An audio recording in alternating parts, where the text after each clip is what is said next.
Lila May Rowan had always believed that the world punished the gentle far more harshly than the wicked, but she never imagined punishment would one day come for the only piece of her heart she had left, her newborn baby boy, Eli. The morning the debt collectors rode in, the dusty air around her cabin seemed too still, too quiet, like nature itself was holding its breath as the tall, snake-eyed Ennis Clay stepped off his horse, boots thudding with the swagger of a man used to crushing souls beneath his heel. Lila had begged him for time, just one season, to repay the debt her late husband had been tricked into signing before sickness carried him away.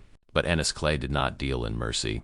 He dealt in fear. She remembered the grin that crept across his face, slow and venomous, when she told him she had nothing left to give. "You got something," he'd whispered, boots tracking dirt across her floor as his gaze fell on her cradle. Time froze.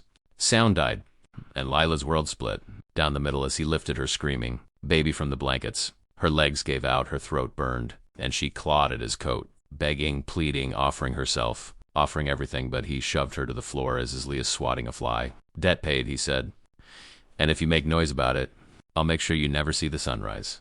Again, by the time she dragged herself outside, the men were already thundering off, Eli's cry growing smaller, weaker, swallowed by the dust rising in their wake. For 3 hours she knelt in the dirt, his tiny blanket clutched to her chest, choking on sobs so violent she thought they would tear her apart. She prayed until her voice bled. She screamed until even the mountains refused to echo her. And then something inside her snapped, not the part that loved, but the part that refused to die. She strapped on her late husband's boots, loaded his old rifle, and began walking toward the town of Brimstone Gulch, knowing she might never come back. But as she reached the ridge, she saw a lone rider descending the trail, broad-shouldered, wild-bearded, wrapped in a wolf fur cloak, his horse massive and coal-black, carrying the kind of man mothers warned their children about. Brody Hale, the mountain man, the reaper of Black Ridge, the ghost that outlaws whispered about around dying campfires. He never came to town unless something or someone was about to be buried. Lila didn't know him, but she knew the stories. How he could track a ghost by footprints no one else could see. How he once took down 4 bandits with nothing but an axe. How he kept to himself after losing his family in a fire set by men just like Ennis Clay. When he reined in next to her, she froze, trembling but determined, expecting him to ride past. Instead, his deep voice cut through the wind like thunder. "Why are you crying?" She tried to hide her tears, tried to stand straighter, but Brody saw everything. When she whispered, "They took my baby," something flashed in his steel. Gray eyes, an old wound ripped open, a storm ignited. "Who?" he growled. When she said Ennis Clay's name, Brody Hale didn't wait for the rest. He simply tightened his grip on his reins, cracked his neck, and muttered, "Get behind me," and with that, he urged his massive horse toward the town, each hoofbeat promising violence. As they approached Brimstone Gulch at high noon, every outlaw lounging on porches stiffened. Shadows lengthened. The wind died. For the first time since her baby was taken, Lila felt something fierce rise in her chest. Hope. The town of Brimstone Gulch wasn't a place for honest folks, and everyone knew it. Its saloon doors swung like a warning sign. Its sheriff worked for whoever filled his pockets. And Ennis Clay practically owned every crooked soul within 20 miles. But at noon that day, as the sun carved sharp lines of gold across the dust, the town went unnaturally silent, watching the mountain man ride straight down the center of Main Street with Lila May walking behind him, trembling, determined, her eyes locked on the saloon where her baby's cries had vanished into darkness. Men who feared nothing found themselves stepping backward as Brody Hale dismounted, boots striking the ground with the weight of a man who'd already tasted hell and walked back out with his fist full of fire. Inside the saloon, Ennis Clay leaned back in his chair, feet propped on the table, using one of Eli's blankets as a coaster for his whiskey glass. The men at his table laughed when Brody kicked open the doors, but the laughter died like a shot bird when Brody said, "Bring me the child," Clay smirked, swirling his drink, pretending not to care. "You don't walk into my town making demands." That baby settled the debt owed fair and square. Brody stepped forward, and the entire saloon seemed to shrink around his fury. "A baby," he said, voice low, measured, "ain't a debt. He's blood. He's breath.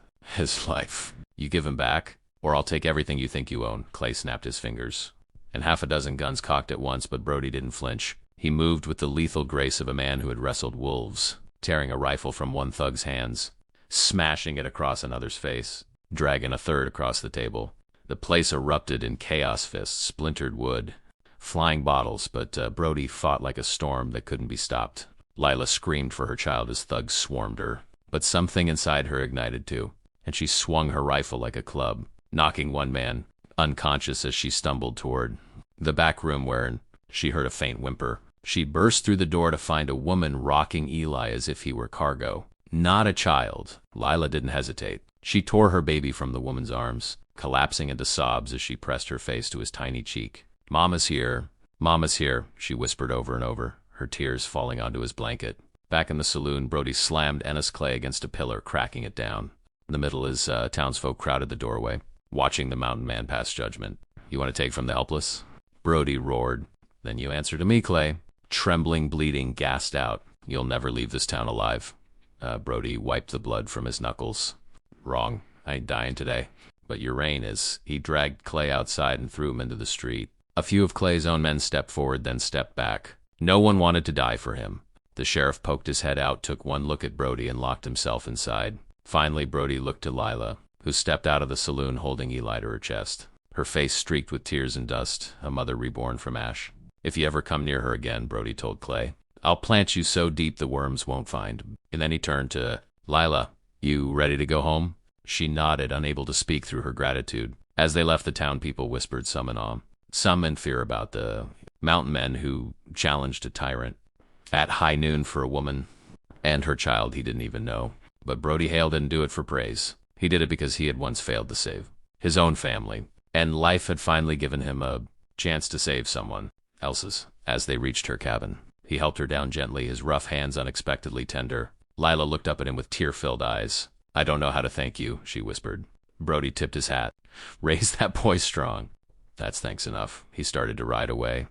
But Eli, tiny and innocent, reached out his little hand toward Brodia, and the mountain man froze. Slowly, he turned back, his hardened eyes softening. "If you ever need anything," he murmured, "you know where to find me." And with that, he rode into the mountains, leaving Lila with her baby safe in her arms, her heart full, her soul healed, and her faith in the world restored by a man carved from stone yet carrying a heart large, enough to change destinies. And as the sun set behind the ridge, painting the sky gold, Lila whispered into the breeze, "Thank you, mountain man."